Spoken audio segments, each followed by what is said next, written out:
So what's up, YouTube? I am back with another video. Today I wanted to come up here and talk to you about my experience with the Praxis. Many of y'all know that I am passionate about education, and I've known since I was in preschool that I have wanted to be an educator. And throughout the years, it really stuck to me. You know, we say a lot of stuff that when we're young, and then once you get older, you're like, oh, I want to do something else, or oh, I didn't really want to be a mermaid, or yeah, like, you know what I'm saying? But education really stuck to me, and I remember seeing how I remember feeling like my teachers didn't care about me in middle school. And I remember I had a select few teachers that I felt like, okay, these teachers are really here for us. The rest of y'all don't really like us. And middle school was really, really rough for me because that's when my passion for education really, sprouted. This is where it really came from. And I say all that because I'm at the point in my life now where I am able to really pursue being an educator. And there's one thing that has been standing in my way for years. And it's extremely frustrating, but I have faith and I believe that God is going to see me through this storm. And so the one thing that's been frustrating me for since 2014 is the Praxis exam. So immediately after high school, I had to do the SAT and the ACT. And I remember not knowing what they were, just taking them. Never studied for them, just went in and took them like it was a regular old EOG. And I remember getting my scores back, and it was enough to get into school.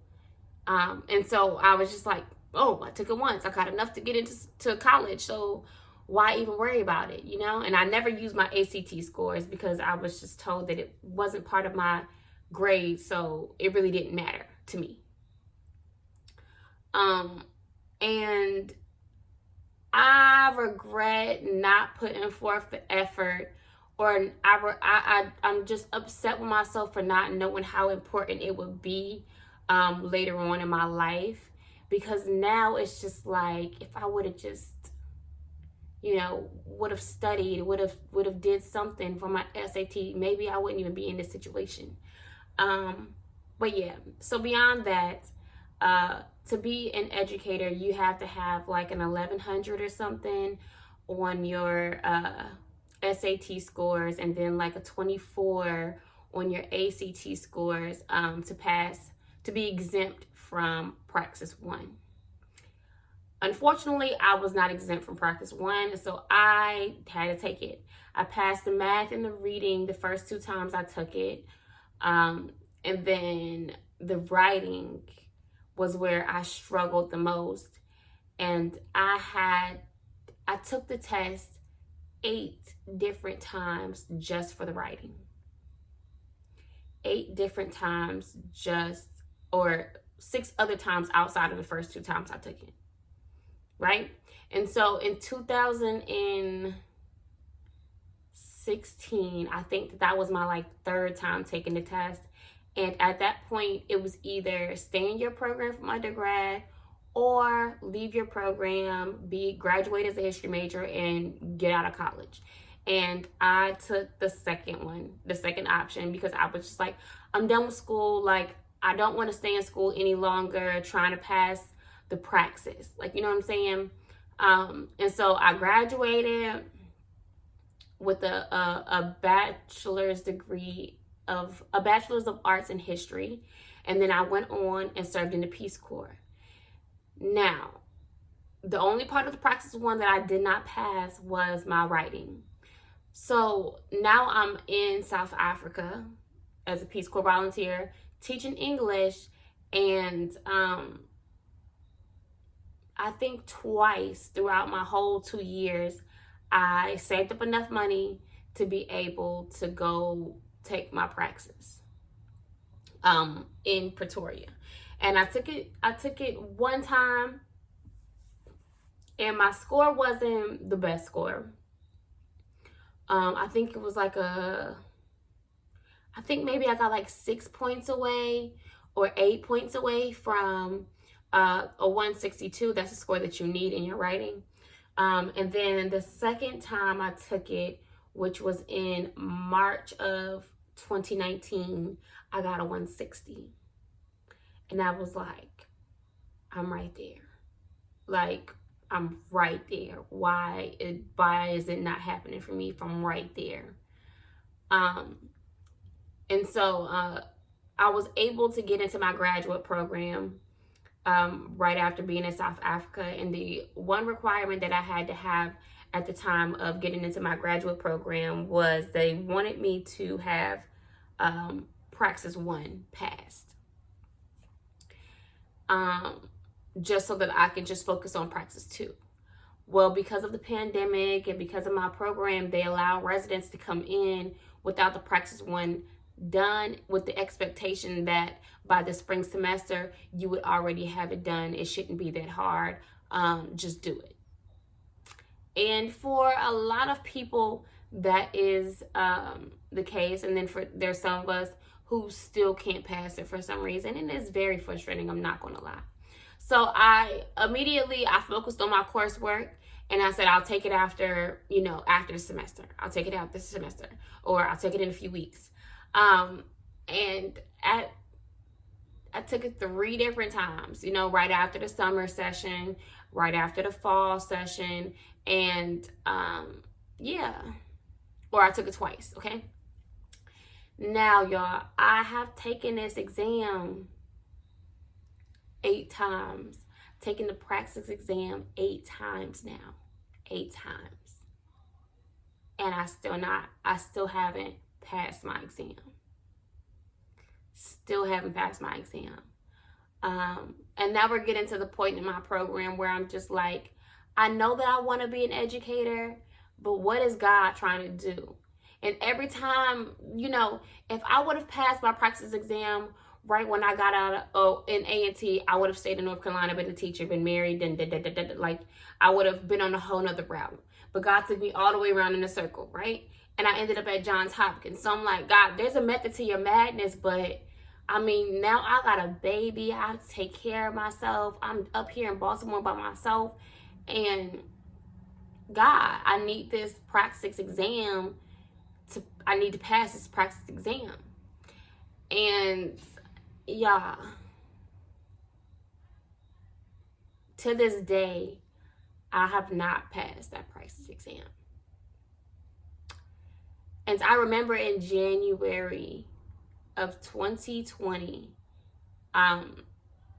January of 2021, I was asleep in my room, and I thought that I had just taken my Praxis exam maybe like a few days ago, like a week ago or so, a week prior to my dream.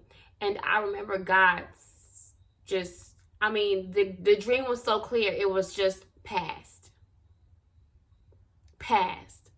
And I was like, God, you gonna do it for me? You gonna do it for me? And I'm like, 7 is completion. 7 is completion, Mom. I'm telling everybody 7 is completion. Like, 7 is completion. It has to happen because God sent me a dream and he said pass.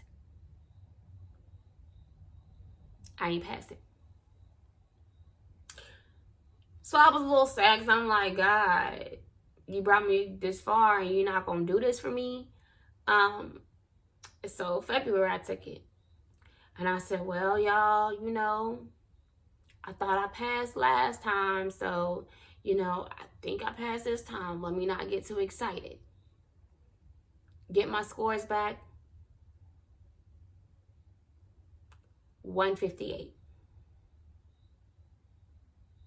And I'm like, God, I've paid for tutors. I've been to 3 different tutoring sessions throughout this current year. I've paid twice for myself to have separate tutoring outside of these things. I study my own stuff. Like I looked over everything, and I'm doing the best that I can, and I know I'm not stupid. So why am I not passing this Praxis? I fasted, I prayed, I've been upset about it. Like, what more can I do? And so now I'm just like, God, like, I gotta find a backup plan. Like, how is this going to work out for me and my daughter? What's going to happen to us? Like, how can I provide for her if I'm not a teacher? Am I going to have to move back home? God, you moved me all the way out here. What's going to happen to us? And I started to get worried because I'm like, I'm going to get kicked out of my program. There's not going to be nothing for me to do. I can't be an educator if I can't pass the Praxis. And it's just been really, it's been a journey. It's definitely been a journey for me. And I made this video because I wanted this video to be proof that God has brought me through a storm. And I never want to take this journey for granted.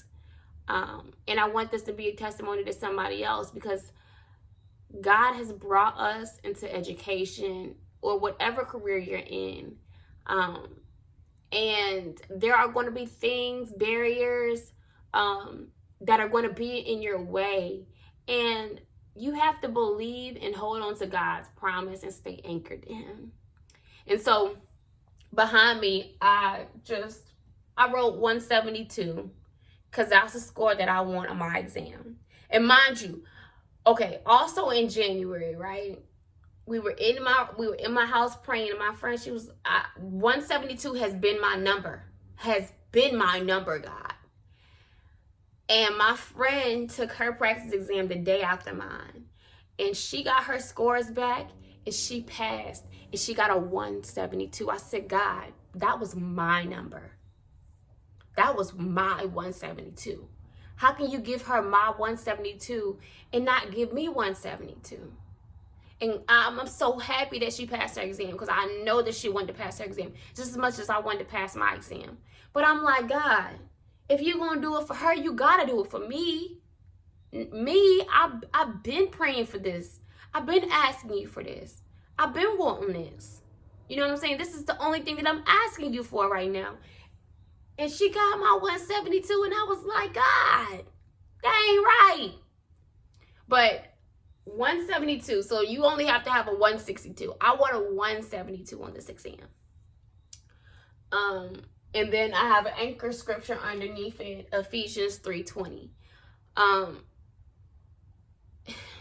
Y'all, when I tell you, at this point, I don't know what to do but to keep on believing God and trusting in His timing. Because every time, I promise you, every time I've let go and let God have His will, it has taken me further than I can ever imagine. You know what I'm saying? Me not passing my Praxis in undergrad brought me all the way to graduate school at Johns Hopkins, where I'm living in Baltimore with my daughter. Literally moved up here when she was 6 months old with nothing. Nobody up here to help me. Just moved. Just left my whole family. And they were like, you sure you want to do this? I'm like, yeah, I'm sure. I gotta go. But yeah, I just wanted to make this video because I just wanted this to be proof that I'm trusting God and I'm believing in God that this season will pass. I'm believing that this storm will be over soon. Because after I finish Praxis 1, I still have to do Praxis 2. And yeah, I don't want this to be a barrier for me. I don't want to be stuck in this chapter forever. I don't want me to run away from this saying, oh, I can't be a teacher. I don't want to be scared. I don't want to, I just want this video to be here so that y'all can see that I'm believing for something, and whatever you're believing in for your career, you can do that. I will stand in the gap for you. I will believe with you. And God hears our prayers. God knows our hearts. He's listening to us. And His timing is so perfect. And if we're patient, and if we wait, and if we believe, everything will work out for the good. And that's what I wanted to just leave on this video. Everything is going to work out for the good. because God is going to sustain us through anything we go through. And so regardless of if I have a job next year, I know and I believe that God is going to sustain me and my family. I know that I'm not going to go without, because that's my Father. And yeah, y'all, I just want to leave this here. So I've been hesitant this whole time to actually take my Praxis exam again, but I decided that tomorrow I will take my exam, and I'm going to take it at 11 p.m. at night after my daughter goes to sleep, and just do my best. And when God decides to release my scores, I'm definitely going to be there ready to grab them, Jesus, okay? I'm going to pull them right on down, okay? Because I just believe I've done everything that I could do to prepare for this. And it's not a matter of if I'm smart or if I can do it, because I can do it. I'm just waiting on God. I'm being patient. I'm waiting on God, and I'm believing, and I'm trusting his process. And that's all I wanted to leave y'all with today. So wherever you are in your journey to becoming a teacher, to passing your Praxis, to overcoming any hurdle that's in your way of pursuing your dreams, trust the process, believe, have faith, and anchor yourself to God throughout the storm, because it's going to pass, and he's going to be standing there looking at you saying, well done. Good night.